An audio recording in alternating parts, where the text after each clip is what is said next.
C'est ma première garden que je participe. Je trouve ça très sympathique. En plus, on a eu de la chance d'avoir de beau temps. Et en plus, ça permet en même temps de pouvoir échanger, de découvrir d'autres secteurs parce qu'il n'y a pas effectivement que la restauration rapide.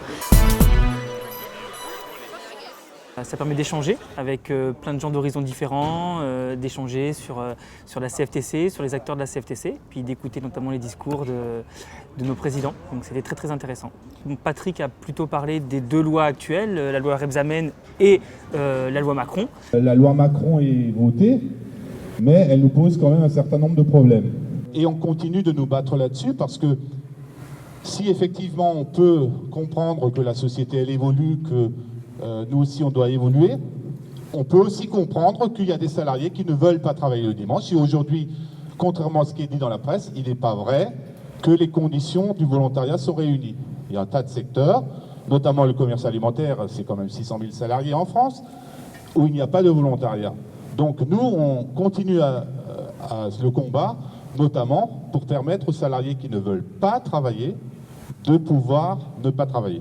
Il y a eu aussi au cours de cet été la fameuse loi Rebsamen, donc la loi sur le dialogue social, qui offre quelques perspectives, qui traite quelques sujets, mais pour nous, c'est toujours pas assez par rapport au statut de l'élu.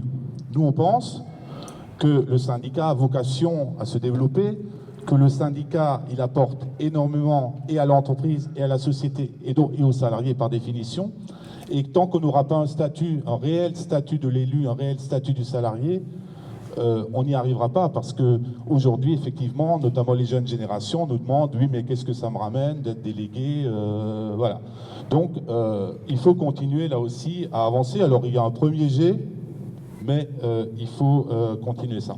Puis le discours de Philippe Louis s'inscrivait plus dans l'orientation de la CFTC et c'est vraiment ce qu'attendent en tout cas nous adhérents. Il y a tout un tas de choses qui peuvent être mises en place très simplement. On est à l'heure de la numérisation, en France on ne connaît pas.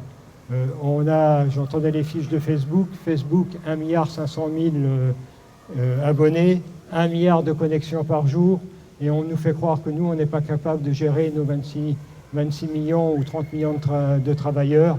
C'est pas possible. Il y a certainement moyen de faire quelque chose à travers tous ces réseaux. Je vous assure que Patrick nous remonte les résultats. Moi, je reçois de temps en temps des résultats. C'est vrai que les résultats sont en progression. C'est assez intéressant et assez axé sur le terrain. On est dans une société où la certitude d'avoir un boulot, même peut-être pour les fonctionnaires demain, n'est plus assurée. On est, nous, syndicat du dialogue, mais on tient compte des évolutions de la société et on se préoccupe des objectifs qu'on peut s'assigner. Nous devons nous remettre en cause en permanence pour effectivement, parce que nous ne détenons pas la vérité, pour attirer à nous des salariés qui aujourd'hui sont éloignés des syndicats. On est à l'écoute, on est à la construction, on est là pour soutenir, aider et construire surtout.